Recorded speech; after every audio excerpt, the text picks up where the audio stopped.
All right, what we have here is 29 gallon with an inch of dirt that only thing I really did to it was I took a bunch of mulch out of an older tank and I mixed it in with that dirt.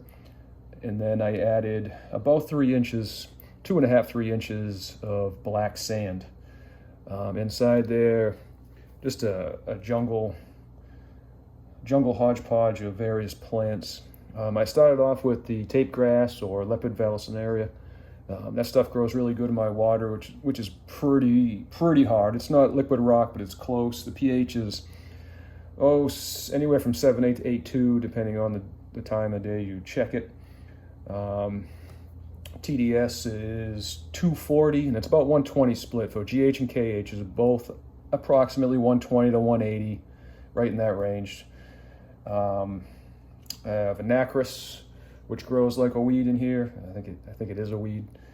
A nymphea, which is tiger lotus, just started to kick off. You can see this lily about to shoot to the top. This lily pad, I call them. They shoot to the top.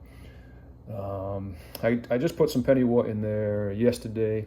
Bacopa caroliniana. There's a couple of swords. Moneywort. So moneywort, bacopa. Dwarf sage, which is starting to cop it around pretty good. Nymphea and anacris. I think that's it for species of plants. In the back, I don't think you'll be able to see it, but behind these 3 sprigs of moneywort is a Ludwigia repens. We'll see. I don't really have the greatest of luck. Most plants melt in my tank, so hard water, not liquid rock, but pretty hard. No CO2. The only filtration I have is a medium-size sponge with, obviously an air stone on a Tetra 40-gallon rated pump. So nothing extreme, pretty much right for what the book calls for. I do have a 500 gallon per hour, people call them power heads. I think they call it a wave maker. Circulating pump, 2-bladed circulated pump is the technical term. Pretty powerful. I use that at night sometimes if I want to aerate the water a little bit, off and on. I found with the blackbeard algae that I'm growing, it didn't matter whether I had that thing running or not. I think I was probably feeding them too much. The light is relatively low. I think we rate those. They're 1,000 lumens on high, but they're 2 feet, so it's roughly 500 lumens per foot. There's 2 of them. That is currently on low. If I crack them on high, so that would be high, which we could call, so that would be 1,000 lumens each, but they're a foot long a piece. So you get, 500 lumens, roughly. They're 3000 K. I like warm lighting. I've tried the various other lumens. Between you, me, and the hole in the wall, I don't think it really matters. What matters is don't overpower them. Don't give them too little, but definitely don't give them too much. Low and slow. If you're not running CO2, at least in my water, which is moderately to hard, and alkaline, call it 8.0. Call it 240 TDS or even 300 TDS. A lot of calcium in there, a lot of minerals. It's relatively hard, but this is what works. Tape grass. I've had 0 luck with regular vallisneria, but leopard val obviously grows. I mean, I'd be cutting this stuff out. Anacris, I think I can grow that in my bathtub. This nymphea, very moderate to slow growing, but is living. It's red.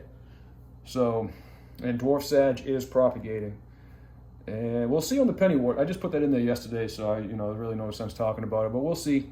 Just something different.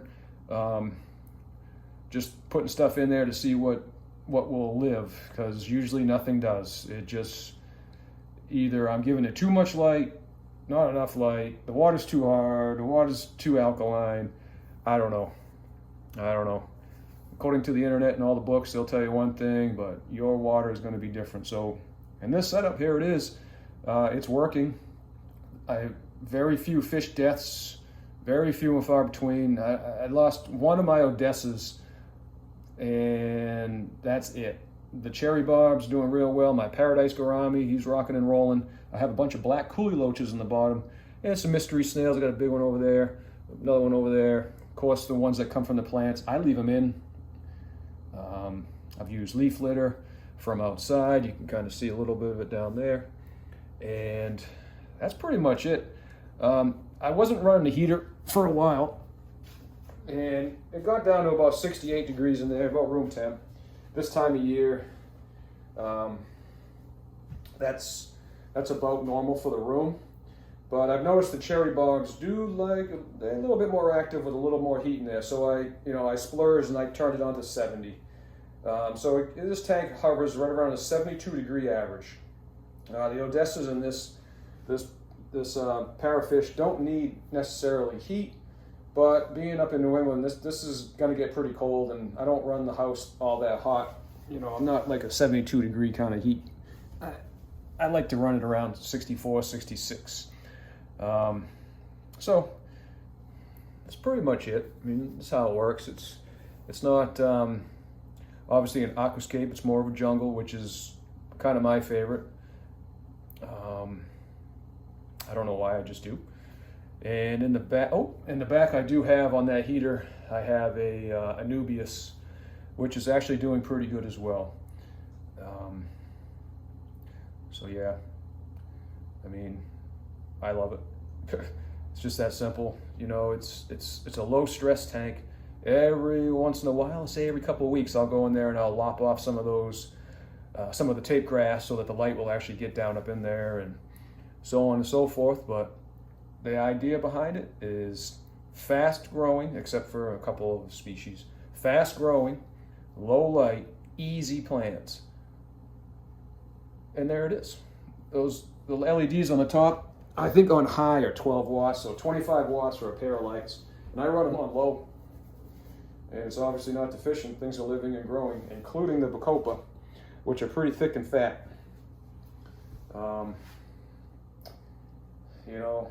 It's a good setup. It's a really good setup. So enjoy. I'll let it run for a couple minutes. I'll try to get some close-ups of these guys so you can check them out. And it's just a barb tank with a paradise fish. And let's see if we can not scare them to death. Let's go ultra wide. Yeah. Some Odessas. There's that Nymphea. That thing's really kicking off. Really starting to take off. Let me see if I can tone this down.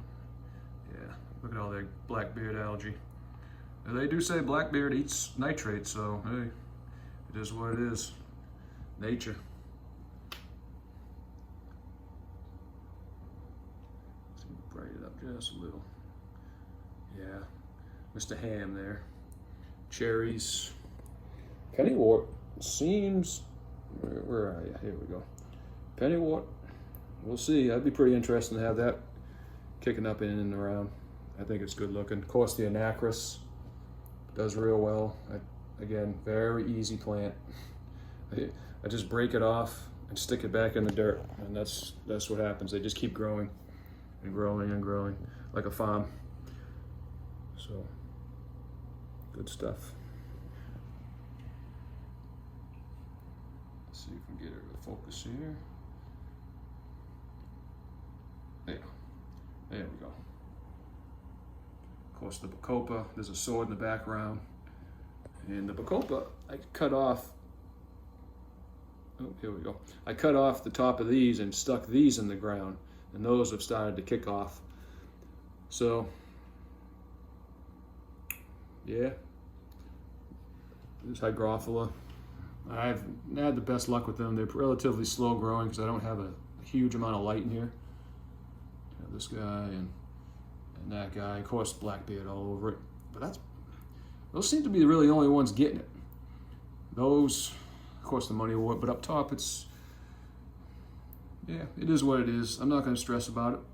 If they die, I'll rip them out. I have plenty of other plants to filter the water. And if that all fails, I got that big old sponge right there. So, seems to be working. I test the water quite a bit just because I'm curious. And I've never seen nitrates, which I don't know why we're all hung up about that. I want to say the studies show you can be 160, 240, 500 for weeks on end before it really, you know, is detrimental to your fish. And I don't think anybody's tank is ever that high, unless you have huge fish in a small tank, and lots of them. This tank runs routinely 20 ppm to 40 tops. I don't think I've 40 on the API test kit, which we all know, and from what I can find, they read high. So we'll just call it 40 ppm was the highest I've ever seen over a couple of months with no water changes. 2 months to be exact. All I really do now is just top it off.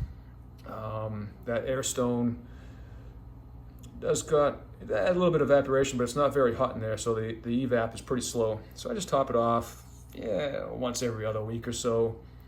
You know, throw a couple gallons, maybe not quite 5, but you know, maybe 2 gallons. So what's that? 10%. 10% every 2 weeks. Yeah, that's a trickle effect. I've tried the whole thing of doing more water changes once a week, try once a month. I tell you, honestly, I didn't notice much of a difference. I just let it run. The only issue I've had, and this is pretty much across the board, and I've tried a bunch of things and I've just learned to live with it, is the bubbles on the top. I feed the fish no more than once every other day, a small amount. Sometimes I go once a week. I've tried everything. I've tried draining this tank pretty much down to the substrate. I've always had those bubbles up there. I don't see any oil.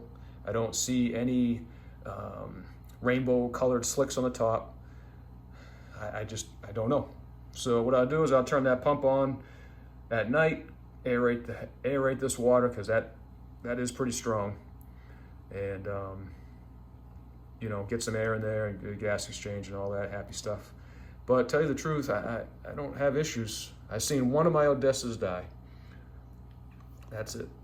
The rest, they're all doing good. This guy even has that little blue spot above his eye. He's doing real well. I do have a pearl danio.